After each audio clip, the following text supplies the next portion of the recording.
What's up YouTube, my name is Paladin and thank you guys for watching another episode of Palodin Projects. This is a series where we go over different characters and concepts that I've created for the game League of Legends. Today we're going to be going over the fourth champion that I have created. His name is Rhine, the Mercenary Tyrant. This is actually a little unique story. He was actually the first champion concept I ever wrote down. Yone was the first champion I ever created from scratch with all the abilities and everything else like that, but Rhine's idea was the first one that I actually did. And not to get confused with Reinhardt from Overwatch, I'm sure somebody in the comments or on Reddit will say something about that I took the name from Overwatch. Actually, at the time, I'd never even heard of Overwatch. I think Overwatch was still in beta form at the time, around Season 5 of League of Legends, so I hardly even knew what Overwatch was. Actually, I don't think I even knew what it was at the time yet. The name just kind of came to me, but before we go into what kind of champion he is and also his skills and abilities, we're going to go over, you guys have probably seen this already, but we're going to go over a little bit of a bio with this champion, not his entire story, just a small little segment that I've created for him. So his bio, his name is General Rhine. That would be his in-game name. General Rhine, the Tyrant of Mercenaries. Reinhard Logos Simok, that is his full name, has traveled since youth around the shores of Kalivok, exploring both sea and land farther than most men can see. Within his life, Rhine has built the most powerful conglomerate of mercenaries, as well as owning the largest stockpile of weapons known to mortal man. So we'll stop right there for a second.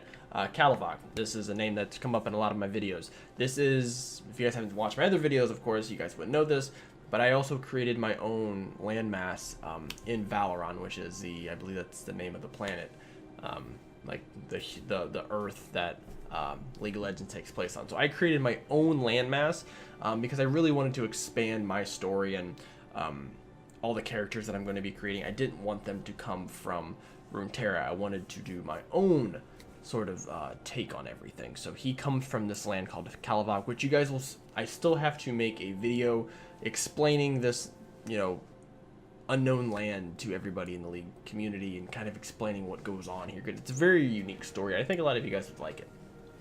So he has basically been exploring Kalivok his entire life, and there's a big reason for that, but I'll explain that more in his lore video. Let's see, where were we at? Largest stockpile of weapons known to mortal men. Over the years, Rhine has dedicated his time to recruiting the most gruesome, deadly beings across all the nations, just to prove his overwhelming power is just that. So he is like his name says, he's a leader of mercenaries. He goes around and he finds, whether they're humanoid beings, whether they're elementals, sentinels, monsters, anything that he can find that he feels could bolster his power basically in politics, he goes after him and tries to recruit him. And a lot of these monsters and anybody who, humanoid beings, they all know who he is, and for good reason. Everyone from kings, military leaders, and rogues alike have made every attempt to shower the tyrant with gold and resources to ward in the most mightiest of warriors for their cause. You have those who foolishly feel they're entitled to the virtues under the general's keep. However, they lack the history of one of the original judges of the Terrorless Empire. The multiple campaigns he led in successful fashion, even blueprinting the capture of Kalivok's most demonic being. Even in his eldest age, I should put eldest of age, but eldest age, the tyrant still strives for more, all in search of power, or gold and reckless power. The part I would really like you guys to take out of this is the section I wrote where, there are people who foolishly feel they can take what is his because he's older. He's probably, I would say, in his mid-50s, closer to 60. And a lot of people say, okay, the old man doesn't really have it anymore. He's just kind of a figurehead for a much bigger much bigger picture. They can, get over on her, get over on him. But he is one of the original judges, which the judges, and without really going into too much detail, was a group of warriors who expanded from the Terrorless Empire. That is the largest empire. That is actually the only empire left in Kalivok, which you guys will find out why. But this group of judges, they didn't start off that way. They were just a band of soldiers who basically went around and had all these successful little campaigns around the map and made the Terrorless Empire the mighty force that it is today. And also, blueprinting the capture of a very terrifying, dangerous monster that may be a champion in the future that you guys will see. And like I said, in his eldest of age, he's still striving to become more powerful. With all that being said, he is a very powerful dictator of sorts. His character himself, I designed a very unique role for him.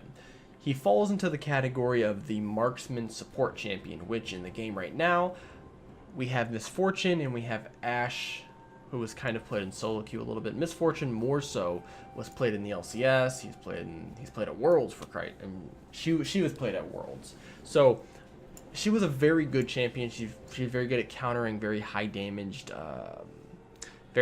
she was very good at countering high damage mages like Malzahar and Zyra. She hasn't really got too much play anymore just because she's very one-dimensional. She's very tunnel vision on just doing damage. She doesn't really offer anything else. Rhine, however, although he does damage, he's more about lane control. I would consider him, some people would probably consider him sort of like a Heimerdinger of sorts. Kind of how Heimer can control the lane very well with his turrets. Rhine has this kind of a very similar way of doing that. But he also falls into the role of being a marksman. So he could play in the AD carry role. He can also play in the support role. I think this would be very unique because you can have let's say for instance, in the LCS, they first pick General Rhine. You don't know if he's going to be a support champion or an AD carry, which gives them a very good flex pick to be able to, ban out, more supports or ban out more AD carries and kind of pressure that enemy team into trying to play around him. I think it'd be really, really unique. But before we kind of find out, we need to go into his actual kit. So we'll start here with his passives, and he has two passives. We'll talk about the bottom one here first. He has a passive called Sparked Friction. So any auto attack applies a stack of Surge. If the target already has a stack of Surge, the stack will chain attach to the two closest targets within 50 range, which is really, really close. This can stack to other targets infinitely, stop stacking on enemy champions. So his passive sort of plays out a little bit like Rise's Spell Flux, his E. So when he throws it, so basically when he auto attacks a champion and adds a stack of Surge, when he auto attacks that same minion, it will spread to the next two closest targets, also adding that stack as well. It does do a little more damage at the beginning, does a little bonus magic damage. Over time, you'll drop down to probably 50% of the damage, and also once it hits an enemy champion, it will stop. So it will not chain off of that enemy champion anymore. You're just going to get the one that's going to chain off. So this will come into effect a little bit later with some synergy with a lot of his other abilities, that stack of Surge. So keep that in mind. The more important passive, I would say, because this is very unique, and I want your guys' opinion on what you think this ability should be. So it's called Kingpin Currency. All enemies or all minions that die around Rhine will grant him a portion of gold. So this is the first ability of its kind in the game. GP and Twisted Fate also have gold income passives, but nothing like this. So as you see here, for a siege minion, a melee minion, and a caster minion, he gains a percentage of that total gold that would be obtained if you killed the minion. So for instance, a siege minion, I believe at the beginning starts off at 40 gold. So you would get 20% of you get 25% of that total gold plus 2 gold per 90 seconds, which is normally how the gold scales up in the game anyways. For 30% for melees and 24% for casters. So just to give you guys a little idea on what this would mean, I wanted to make sure that it wasn't extremely overpowered, because if he got way too much gold from it, he could basically not worry about last hitting and still gain more gold than the other AD carry in the lane or mid lane or whatever role he's playing in. So I made this little example here. So this would technically be 5 minutes of farming. In 5 minutes of farming, you would have 46 minions have gone down your lane. You have 22 melees, 22 casters, and two cannon minions, which would equal out with passive gold, would equal out to about 1,800 gold, 1,805 gold. If a normal champion, let's say you're laning against an Ashe or an Ezreal, If they hit 27 out of those 46, let's say like I have it here, 10 melees, 16 casters, and one cannon, you would get equivalent about 1,400 gold. So big drop off. That could be an extra item. It could be a tier, boots, that sort of thing. With Kingpin currency, if this was Rhine, if you were to farm just 27 minions, and these are the actual missed CS down here. So for this here, if he missed 12 melees, 11 casters, and 1 caddy wave, this is the gold that you would receive. So you would receive 72 gold for the melees, 44 gold from the casters, and 10 gold from the caddy, which would equal out to about 126 gold. But when you look at it as total gold, you're getting about 1,500 gold. So you're actually getting, you know, a good 120 something gold, which could equal out to being just giving a little more of an advantage. If you wanted to really buy a BF and boots, you wanted to buy a tier for whatever reason, you wanted to get maybe some wards, this would help out a lot. Early game and later game, obviously it's not a huge deal, but early on, being able to soak up as much gold as possible early, making your backs, you know, very, very helpful, especially if you're getting pushed under turret. This is a way for you to kind of stay in lane without having that ability to farm. Let's say someone's freezing the wave really, really hard and you can't actually get up there and farm because you know you're going to die. If you're standing somewhat in range, you're still going to get gold from the minions. So definitely a good way of helping him out. Now we'll go right into his first ability. His first real ability is actually a two-part ability. So you have Rail Burst and you have Caliber Shot. Cooldowns 12 seconds down to 8. And both of these are skill shot abilities. So for Rail Burst, 425 range, very, very short ranged ability. Rhine fires a shell from his railgun.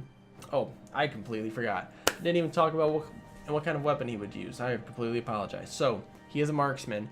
He would actually use the ideal weapon that I had for him would be a railgun of sorts. So you guys have probably seen railguns before in other games. The one game that really, really stuck out to me was a game called Metal Gear Solid 2. If you haven't played that, you probably should. But the character in that game, her name was Fortune, and she used a giant kinetic railgun, which was fucking awesome. That is kind of the idea of what kind of weapon I wanted him to use. So like I said, he is a marksman and he has that sort of railgun as a weapon. Now back to the ability here. Rhine fires a shell from his railgun, dealing physical damage. If the target has a stack of surge already applied, it will consume the stack, dealing additional magic damage. Consume other close surge stacks from other targets within 50 range, having the same effect. So think the Rise EQ sequence. So when Rise is able to spell flux an entire wave, and then he can Q that wave, and the whole wave takes damage or can basically wipe it out. It's a good way of wave clearing. This is sort of the same thing. Now you have Caliber Shot, which is a completely opposite type of ability. Range is 800, so almost double the range of Rail Burst.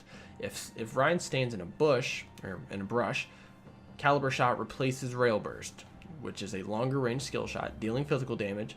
If Surge is procced, this ability will slow the target for 2 seconds, as well as applying True Sight for 4 seconds. So this is a very good way of poking targets from brush, especially when you're a support or AD carry in the bot lane. You'll be able to go into brushes and kind of poke your target out, deal a little bit of damage. The True Sight's kind of nice for lane gangs if you're playing against like Twitch or something like that, but it's really just more so to keep just the slow, I would say, is more important here. The True Sight is just kind of an add-on. His second ability here. His second ability is called Tesla Components. Cooldowns here 14 seconds to 8 seconds, and the cast range is 325, so very, very short range again. Rhine places a prototype coil at target location, channels for 1.5 seconds, then activates into a working Tesla coil. So if you guys have ever seen a Tesla coil before, they look like giant electronic trees, in the war sense, I would say. They're these giant electronic trees, and they pulsate electricity out of them. They actually will shock people when they walk near them. In most games, that's how they would work. So, but in this game, they would kind of pulsate magic damage every 2 seconds, very similar to Sunfire Cape and the Bomby Cinder effect. The coil range would be about 400, so you can probably have 2 or 3 of these in front of your turret and kind of block off the entire turret. The max amount of coil that you can have are 4 at max level. Once you place two coils next to each other, they will fuse together, creating a electric fence. This will continue to deal bonus magic damage to minions who walk through them. Champions who walk through will be slowed and then dazed if inside of the fence for more than 3 seconds. So if they're walking inside of the fence, think of it as the gravity field from Victor. If they're walking into it, they'll start to slow it. If they stay inside of it too long, they will become stunned, dazed. Same sort of effect. The connecting coil will keep its previous effect as well, not the coil being placed to connect them. So that part's probably a little tricky. Whenever you place two of them, whichever one you're placing as a second one that's going to connect them, the first one's going to keep its first Tesla coil effect. So that one will keep pulsating. The other one will not pulsate. It will just have the electric fence on it. And I thought this ability was very unique because we don't have a lot of... we have one sort of sentry ability, and that's Heimer's turrets. We have traps and other sort of things, mushrooms. But having these towers really adds a cool laning dominance kind of mechanic. They would, I would say, probably start off with 2 HP, so 2 out of attacks will take them out, and then they'll go up to 3. But these are really nice way of just kind of controlling, keeping people from ganking you from side lanes, keeping brush control, that sort of thing. Alright, now moving on to the third ability here. It's called Static Zone. This has a cooldown of 13 seconds to 6 seconds, so very, very low. And this has a passive and an active effect. So the passive effect, minions are dealt magic damage when attacking Rhine, think Bramble Vest. So he has kind of a built-in way to, if he's taking a ton of minion aggro, this will kind of cancel that out a little bit, and they're going to take a little bit more damage just from auto-attacking him. Now his active, this casts a small electric zone at target area which deals no damage, but it will apply item effects to Landry's, Morello, Luden's Echo, Rylaz, that sort of thing. The zone will cast minion aggro on enemy champions, and if the marked target has if the target has a stack of surge applied to him already, the Tesla coils will charge up and they will strike that marked target, dealing bonus magic damage, and would have a form of magic penetration to them. I'm not sure what the percentage would be. I was thinking like 15%. That way it seems like a really, really strong ability. I was thinking a little bit on the lines of between the Yorick E and using a Gangplank barrel, damage-wise and kind of zoning purpose-wise. I think this would be really, really cool. This is an ability that plays strictly off of having his Tesla coils up. Now, if the static zone does nothing unless there's Tesla coils around and they have a stack of surge on. It does no damage and does nothing else. What do you guys think? Do you guys think I should add damage to it? Do you guys think I should add like a slowing effect? Give me some ideas, because I'm a little lost on what else I should add to the active, if anything at all. So, after that, we're gonna go, hold on. Alright, now we'll go into his ultimate, which I'm really excited to show you guys. So, I'm gonna scoot up here a little bit. So, the ultimate here is called Funded Arsenal, and I was super excited about this ability. This is kind of what makes him really, really stand out from everybody else. Now, the cooldown 250 to 200, that can definitely change. I was actually thinking about raising it to 300, going from 300 to 250, but you guys can let me know. Rhine calls down dropships, placing a special wave of units from his personal military into each wave, which will drop one wave into each lane, landing at the furthest tower from the allied nexus. So if all of your tier 2 turrets are up, they will drop at the tier 2 turret. If you're if mid lane's backed up to the inhib turret, they'll drop at the inhib turret. Each wave consists of 6 minions, 3 mages, and 3 melees. Each minion is about 1.5 times stronger than their normal version. So a normal wave of these 6 minions will take out probably 2 waves of normal wave minions. Now you can also buy a upgrade to include a special canyon minion in each wave. The upgrade only lasts for one ultimate. Once that ultimate is used, you will need to purchase another upgrade for the next wave that you will use. But that special caddy wave will drop in each lane for when you use your ultimate. There are four different kind of canyons that you can drop. So the first one is called the double-barreled cannon. This is a fortified cannon minion, 1.5 times stronger than a normal, than a standard cannon minion. Basically, this would be the basic upgrade that you would buy for your waves. Just going to add a cannon minion to them. They're going to do a lot of damage. They're going to push really, really hard. The second one is called rapid fire cannon. This will have a cannon that has faster attack speed to it. I don't know what the attack speed ratio would be. I was thinking like 150% attack speed, so 1.5. That would make the most sense. If you guys had any better ideas, I don't want to go any high. I don't want to go to 200% because that's getting like range of like Cogmoth or a cannon, and that would be way too broken. Having like Banner of Command and Baron and stuff on, so I'm not too thrilled with that. So I was thinking 1.5, but if you guys have a better idea, let me know. The third one is called Tactical Motorized Cannon. This will grant nearby minions increased movement speed. This would be really good for fast pushing waves. They'll help push all the minions up really, really quickly, smack them into the other wave and hopefully kind of push them the other way. And the fourth one is called Armored Guardian Cannon. This will increase all resistances for that cannon minion himself. I was thinking about it would increase the resistances for the rest of the minions just a little bit, but I feel like that may be a little too strong, so I just thought adding more resistances to that normal candy minion, basically making him like a mini Baron buff, not Baron, a mini Banner buffed minion, just to give him a little more resistances.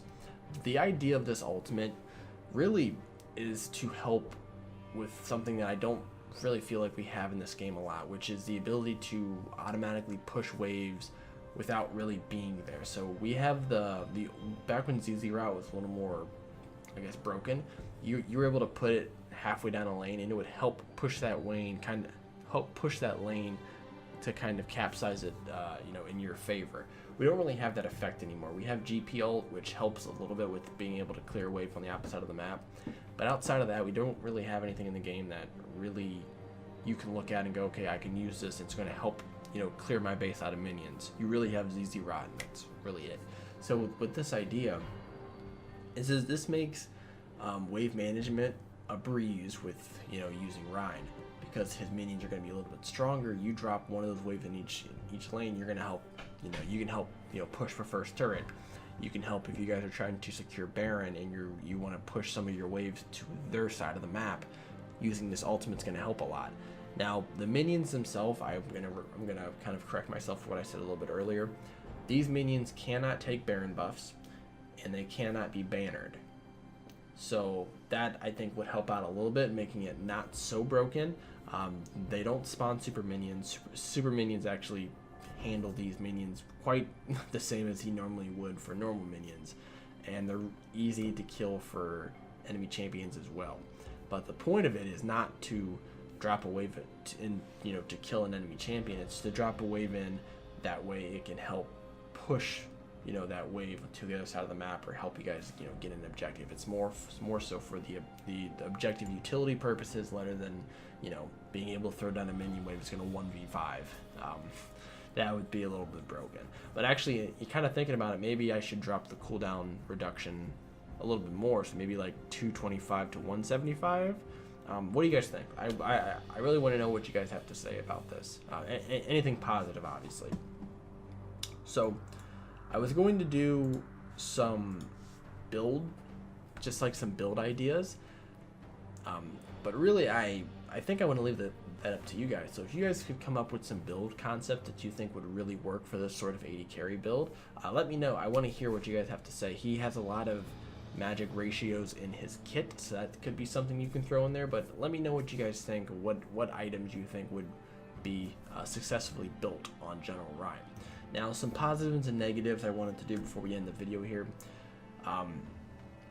His gold passive, that's probably one of the bigger OP, not strong at all parts of his build. So if his gold passive was way too strong, it would make him almost unplayable. He would have to be permabanned every single game, just because having a champion who gains so much gold off of not having to last hit, which is a simple mechanic that every League player has to learn, makes him very broken.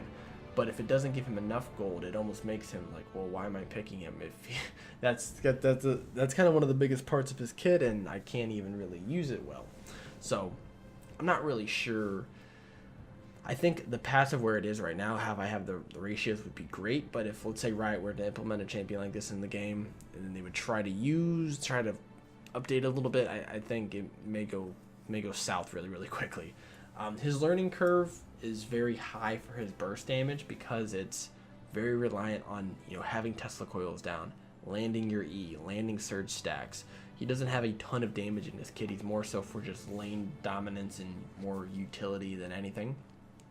But there is definitely a learning curve for his burst damage because if you're able to hit those static zones on a surged enemy, it's going to do a lot of magic damage to him. And also, he's very hard to snowball against because he has the ability to control the wave with his Tesla coils, because he has a lot of range with his his alternate Q, because he has his gold passive ability. He's able to gain gold and stay relevant a lot easier than every other champion in the game could. He also has a very unique, and I know I spelled unique wrong, he has a very unique style for bot laners. There's no bot laner in the game that plays anything like him. I think it would be really fun to play, very entertaining. Also for pro play, I think he'd be really fun to watch. The ability to push lanes, commanding minion preparation, and objective priority is very awesome. That we actually have a champion who can help push out lanes if your mid laner who is supposed to go bot to pick up a giant wave. You can just send a wave of your own down there to help kind of even it out and push the wave back a little bit. That way the enemy jungler doesn't come down and take a turret. There's a lot of those little objectives, those little points on the map where if somebody would have rotated, they could have saved something from snowballing. This would definitely help a little bit. One of his biggest problems, though, is he's very immobile, and he doesn't have a lot of offensive capabilities. He's more so that defensive structure champion. So playing him in lanes where he's playing against like Dravens and Twitches and Jinxes, and he's going to have to play defensive regardless of who he's playing against. And later on in the game, you're more so picking him not for his damage, even though he does have a good amount of damage. I would say his Q would have a good ratio on it, but you're not picking him for his damage. You're picking him for the utility and lane control, and that's why he can be played as a support, because with his gold passive, he's still able to gain a lot of gold, which he can build normal AD carry items. So he can match his own AD carry and just kind of make it a really heavy pushing lane. Probably can outpush any support right now like Karma, Zyra, who are really focused on poking the enemy support and poking the enemy AD carry out of lane. So let me know what you guys think. I really want to hear what you guys have to say, positive and negative. So let me know in the comments. Also like and subscribe to the channel if you guys have not already. Every little bit helps, and hopefully you guys like this champion idea, and I'll see you guys next time.